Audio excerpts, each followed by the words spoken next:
I really should stop looking like trash in my videos, shouldn't I? I can't be bothered doing the whole put the makeup thing just so I look good. No, can't be bothered.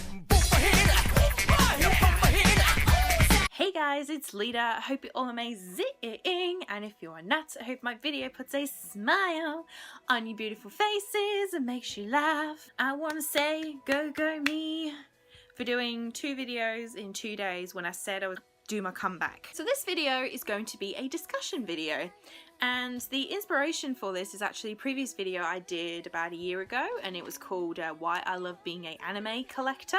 One of the things that got me thinking is how I collect anime these days versus my old habits to currently how I collect anime now.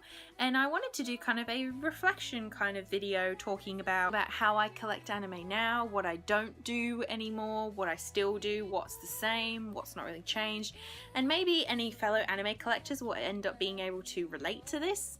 So without further ado, let's get talking anime. Sorry, I'm in a really chipper mood because I recently got my hair done and I'm kind of not used to this new hairstyle yet. Way back when, one of the first things when I started collecting anime was, you know, sometimes you do a thing called blind buys, where you buy something you've never seen or you've never read, and sometimes it can be a hit or miss. One anime that I bought blindly was one called Shangri-La, which is by Studio Gonzo, which you guys should check out, by the way.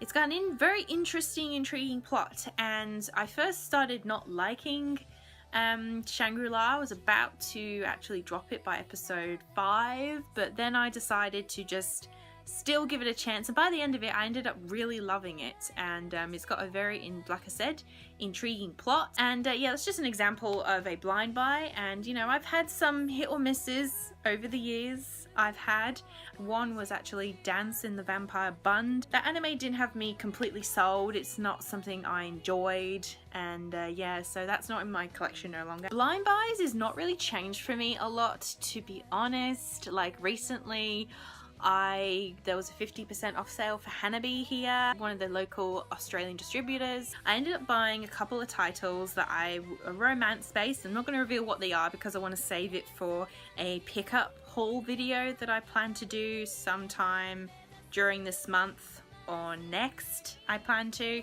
I got these 2 on Blu-ray, and these are ones that I had been wanting to see or give a try, so that I haven't had a chance to watch them yet. So you know, again, it's a bit of kind of like a, you know, risk, but you know, I've, you know, heard good things about them, and the plots really interest me, and they're romance based. So with blind buys, I don't do it as much as I used to when I first started collecting. In general, I'll say definitely I will dive in head first if it's older anime I've not seen. I will buy it, I don't care. There's even some on my shelf that I have not even seen yet. Let me just see if I can actually get one. There should be one. So here's one here, which is Infant Reverse. Can't even say the title of it. This I got because I read a fellow blogger friend's review on this. Their review convinced me to actually want to buy it, and the plot sounds really interesting. You know, it's, you know, very in space, sci-fi, post-apocalyptic kind of plot, and you know, I've not got around to watching this yet, but this is just an example of something that an older anime that I didn't care. I was convinced, I just went and got it. So older anime is my weakness still when it comes to blind buys. That I don't think is ever going to change. I'm trying not to blind buy as much as possible, which brings me on to the next thing that has definitely affected how I collect anime. One of the things is when I joined up with the 2 streaming services that I'm with, Crunchyroll and Anime Lab, which is strictly for Australia and New Zealand, and it's been really great to be on these streaming services. The seasonal anime was one of the big things, one of the reasons that I got the streaming services. It's been great for watching certain series that I've wanted to buy, but I've not wanted to because, you know, not seeing it, and I don't want to do another go through another hit or miss blind buy experience. One series, a school fantasy romance series that I really wanted to check out was Chivalry of a Failed Knight. That's really compared to another show called Asterisk War, which I've not had a chance to watch, but Chivalry of a Failed Knight is something I want in my collection. When I watched it on Anime Lab, I actually really enjoyed the series. It's not like the other typical magic, you know, kind of school shows, because I really enjoy the show and that I know that I'm going to re-watch it. So having the streaming thing is a really good thing as well, that I've been able to watch some series that now I want to have in my collection. So that has been a great advantage of having the streaming service side of things. One of the things that though I don't do anymore, which I really refuse to do, unless there's the exception that I'm actually really love the show and I desperately want it, is I used to go to my local DVD store, which still do sell a good majority of anime now, but they sold a lot more way back. Anime here or anywhere, as we know, collecting anime is an expensive hobby, unless you know your way around of how to get a good deal and stuff, which I do. But way back I would pay really full price here, and Australian anime prices here are really expensive. For example, Kami-sama Kiss, I really should get this on Blu-ray, to be honest. I'm dying to have this on Blu-ray.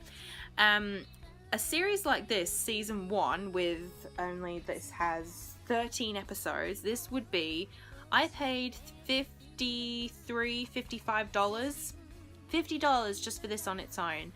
And now I just plainly refuse to buy that now for that price. It's actually more expensive in my DVD store. I got this at my local my anime store in the city. My local DVD store, it's like $56, which is just oh my god. Australian anime prices here are nasty, but if there's a series that I really desperately want, then I will be, once in a very blue moon, I will go pay the full price for it. Nothing wrong with wanting to not pay full price sometimes, you know, it's good to just, you know, wait for the sales and then you can get your favorites. So one thing that I've always gone on about a lot of the time, if you've been around on my channel for a while, is that I'm a huge lover of eBay. The majority of my collection a lot of it is from eBay, and I managed to get some really good deals, and some of my eBay habits have changed. Not the unfortunately changing scrolling through eBay at 2 AM, that's not really changed, and following like 100 items on eBay is not changed either. But I don't really bid on a lot of items now on eBay as I used to. I haven't bidded on anything in a really long time. I always, when I buy something on eBay, if I really want it, if it's in good condition, I usually do the buy it now, and I try and get, if there's free shipping as possible as well. I pay for shipping quite often, I do. Also, I guess on the side of manga things as well, I use Book Depository, which another fellow YouTuber, Simply G, has talked about before. Book Depository is amazing. It offers free worldwide shipping, and I actually did a test run for it because I wanted to complete a certain series, Imadoki, and couldn't believe the availability of older titles of series that I have incomplete in my collection, and Imadoki was one of them, and I couldn't believe that they actually had it. So it did take a while for it to arrive, I will say, but you know what, I'm happy to wait. It doesn't really matter. I know it will get here when it gets here. The free worldwide shipping you cannot deny, and Book Depository is definitely going to be my #1 place now for getting manga. When we're talking on the manga side of things, as you can see, my manga collection isn't very huge. I consider myself more of a anime collector of DVDs and Blu-rays more than manga.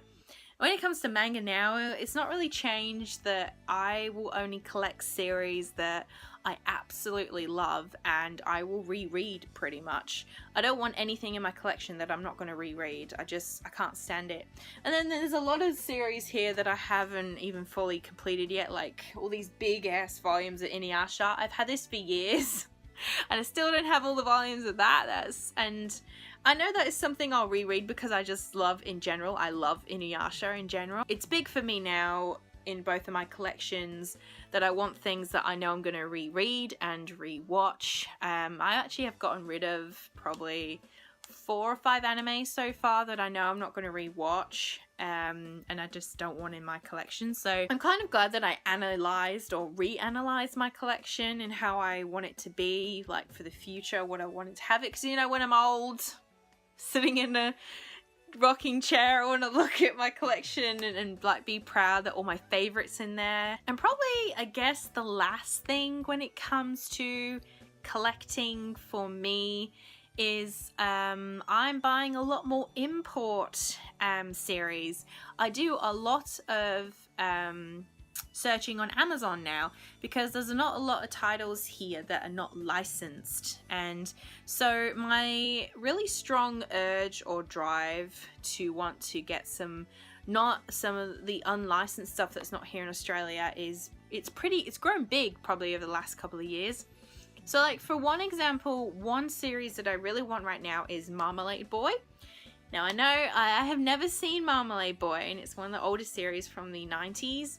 And I know I'm gonna love it, to be honest. So it's kind of like, you know, blind buy alert. Oh no. I really do want it because it's an older series. There's loads of more import ones that I actually really want, like Kimi ni Todaki, the Blu-ray limited edition. I really want that. What's another one? I really want the series Lovely Complex. I would love this series called Emma, which is a Victorian romance drama. Oh, the list is endless. Yeah, shipping over Amazon, that can be, you know, quite expensive. It seems now that I'm collecting a lot more series in Blu-ray. Particularly favorite series I want to get in Blu-ray. If I'm not fussed if it's not Blu-ray, if it's DVD, it's fine. One that I'm heaps happy to have is Snow White with the Red Hair, the complete Blu-ray collection. I recently did a rewatch of that, and on HD Blu-ray, it's so good. So I'm so happy to have that. So I'm trying to, for any favorite series I have, particularly Blu-ray, try and get more of those. When it comes to limited editions now, I will be fully focused on just on one, because, you know, limited editions can be, you know, again, quite expensive. The last one I bought was the limited edition for A Silent Voice. So yeah, limited editions, I always just focus on one particular one that I really want, and when I finally am able to get that, I will then decide on the next one that I really want. So that's how I go about pretty much with limited editions. And limited editions I'm not too fussy on with what's in the limited edition or anything. I'm not particularly overly fanatic about that sort of thing. I would be happy with whatever's in a limited edition, to be honest. I feel like I've covered everything that I wanted to say, honestly. And I actually hope you enjoyed me talking about this sort of thing, about how my collecting habits, but honestly, the main point of this video was for you guys down below who are collectors of anime or who collect manga anime. You don't have to be like a full-on collector like I am, doesn't really matter. I would love to know, like, what are your collecting habits? What is something that you don't do anymore? What is something that has not changed for you? You can tell me what sites you use. I would love to know what is a series that you are currently focusing on right now that you really want and saving up for. This is something I'm extremely interested in. So anybody who comments down below, you will get lots and lots of love. You will. Because yeah, I like talking about this sort of thing, how people collect anime. It gets me excited. So if you leave a comment down below, I will respond to it as soon as I can. I'm always late responding to comments. It was fun to talk about my collecting habits, which leads into the ending sort of announcement at the end of this video, because I thought it was quite actually convenient that I could, you know, kill 2 birds with 1 stone, talk about this and the new video content that I am bringing to the channel. It's nothing honestly overly amazing, it's just something that it will be something ongoing. It's gonna take me a long time to do, but it's something that you guys can always look forward to. I was trying to think of something all this time that I could keep going with, and it's something you could look forward to since I don't have a set out schedule and stuff. The thing that I will be doing now is related to my anime collection. In all of the series that I own, and even the manga, I'm going to go through each one, and that's going to include probably a lot of re-watches probably, because there's some stuff I've not re-watched in a really long time, and I'm going to do a individual video for each series talking about why I love it and why it's in my collection. I guess you can consider it like a recommendation, but honestly it's not like that. I just want to talk about my anime favorites that are in my collection in a relaxing setting. So there's going to be like no analytic kind of type stuff going. That's not how it's going to go down with me. It's going to be in a really relaxed setting, me just rambling really. So don't even consider it like a review or anything. And up until now I've not done a very good job at like going towards the goal of wanting to talk about manga or the goal to wanting to talk about older anime. And I feel now that this way I'm going to be able to incorporate both.